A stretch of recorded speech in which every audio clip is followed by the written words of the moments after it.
So, ayan. So, I'm ready now for my brunch. So, hi guys. Welcome back to my channel. So, ayan ang aking lunch. Tilapia. May kamatis. And, syempre, sausawan suka to. So, magdasal na tayo. Masalahan ng kalit. Sana hinatan mo rin po ang bawat isa sa amin. Hinilang po ang pagkakas sa amin. Oh my God. Actually, itong isda, ano pa to eh. Kailan pa ba ito? Ito last week. Pumunta kami ng Seattle. Kasabay ng ng crab leg. Yung isang crab leg yun. Ito lang.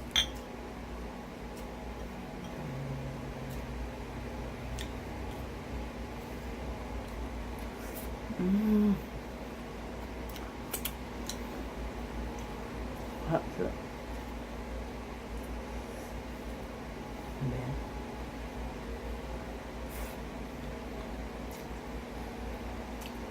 Halam lagyan ko siya ng ng kamatis sa loob. Parang bangus. Parang nalagay ko is lang siya, sibuyas lang siya. Ayan. Dami din yung rice. Meron pa kasi rice cooker actually. Asawa ka, sure. So, nasuot na naman ang aking asawa.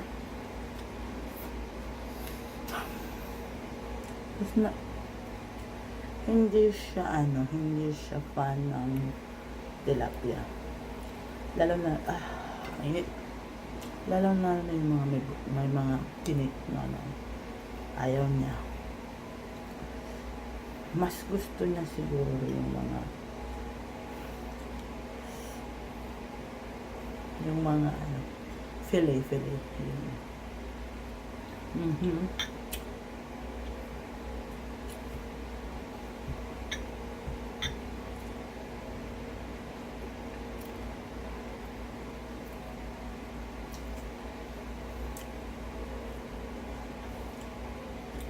Pinakakitabi ko.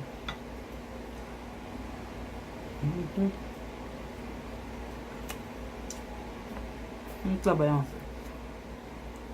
Actually, ini-enjoy ko na yung hindi pagkain ng rice.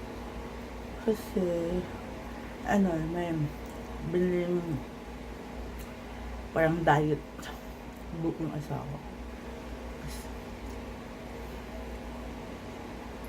And, kailangan ko mag-stick ang daming bawal. Pero fish is fine. Seafood is fine. Pero yung yung mga toyo, rice, no.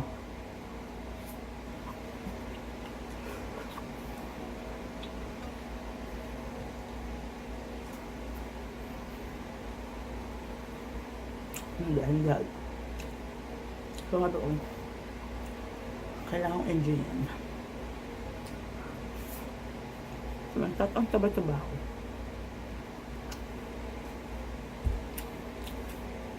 Pero yung asawa ko naman, sabi niya, okay lang daw mataba. Yun nga lang talaga. Gusto kong magka-baby. Sula ko na.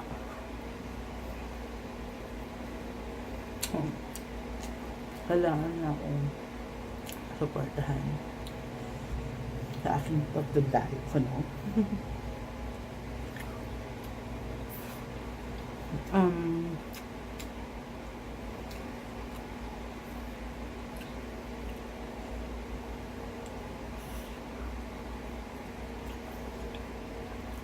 Sarap diba?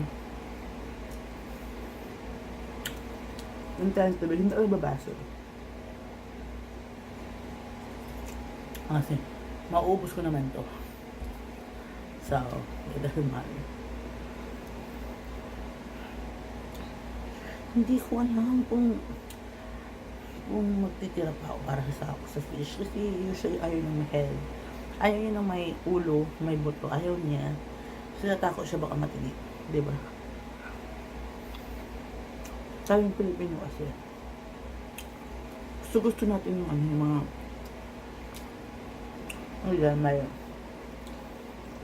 may tawag ito, may tinik pa kaysa ano sa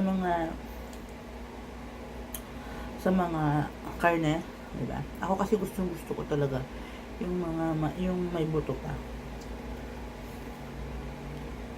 Sabi ng asawa ko, anong gusto mo dyan? Wala ka naman ng karne. Sabi ko, harap. So lang. Parang nagbabayad daw siya ng ano. Binabayadan niya ng ano, buto. Sabi ko naman, mas hindi kumain pag may buto or may ting.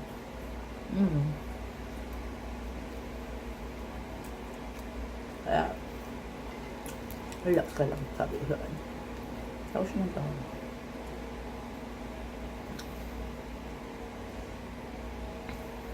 Alimutan ko yung kimchi. Ayan, sobra. Mahal nito.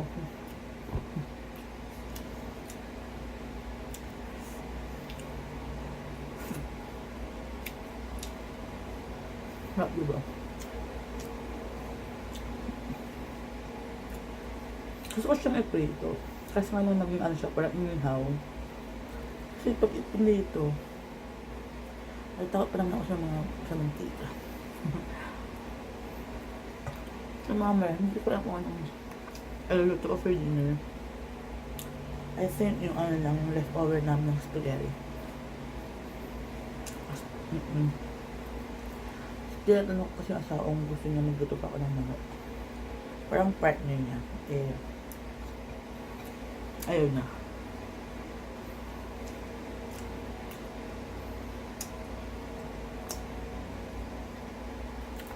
Sorry guys.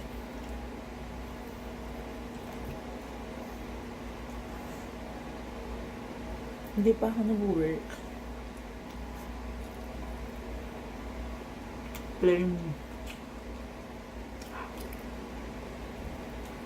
housewife ako.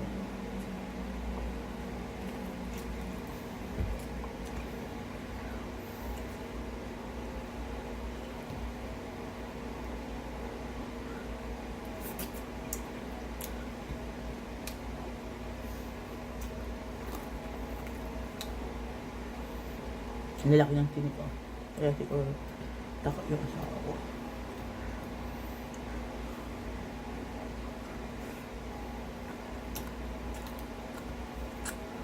Pero alam mo pag ito sa Pilipinas, usually ito.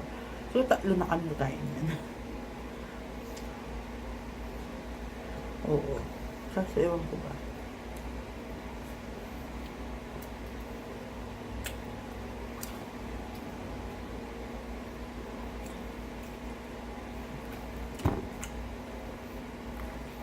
Tatapos masyadong ano.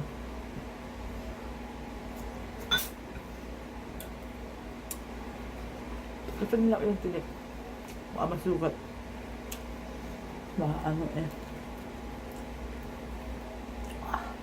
Mainit pa.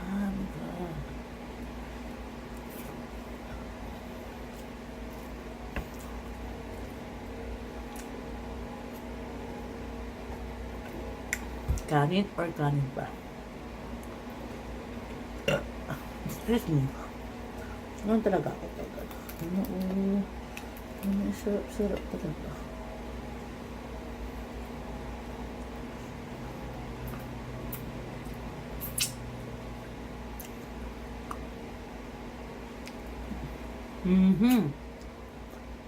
Ako na eh. Kaya halos ayokong kainin sa loob. Pero alam mo yung tilapia, mas maiba pa rin yung tilapia sa akin.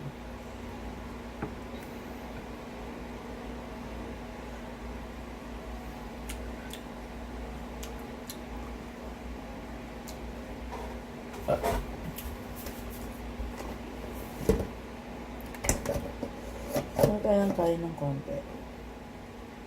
Kaya mas kapag kumain. Medyo busog na ako kasi kumain ako ng corn kanina. Kumain ako ng corn dahil gutom na talaga ako.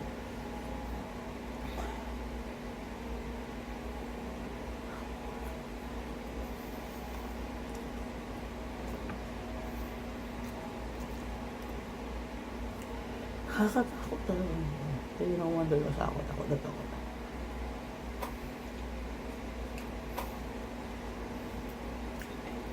Pag kaya itong maraming balat, namiss yung aso namin sa Pilipinas. Kasi, kaya pag matira kaming bumayo, mga buto ng karne gano'n. Pero hindi yung hindi yung shih tzu ko, kasi yung shih tzu ko baka pero pag yung mga aspin, namimiss ko sila kasi ang daming pwede ulit pakain sa kanya. Kaso, siyempre mahala.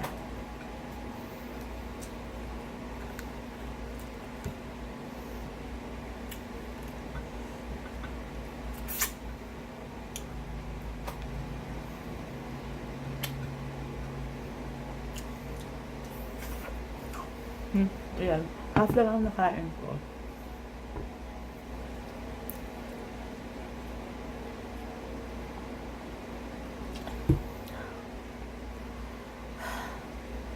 Grabe. Busog na busog ako na.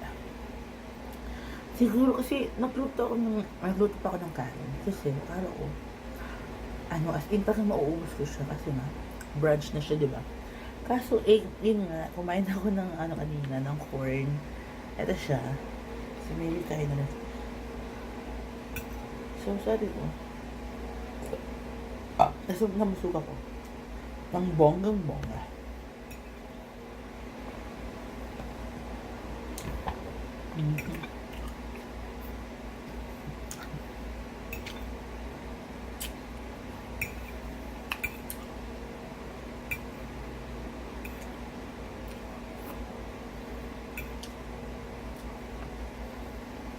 Kasi na, mabilis lang ako kumain.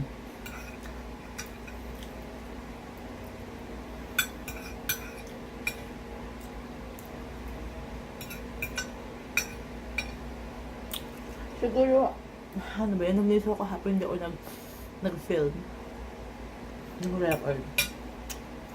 As in, kaya ayun.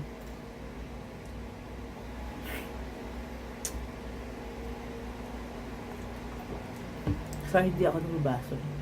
Ako lang, thank you guys for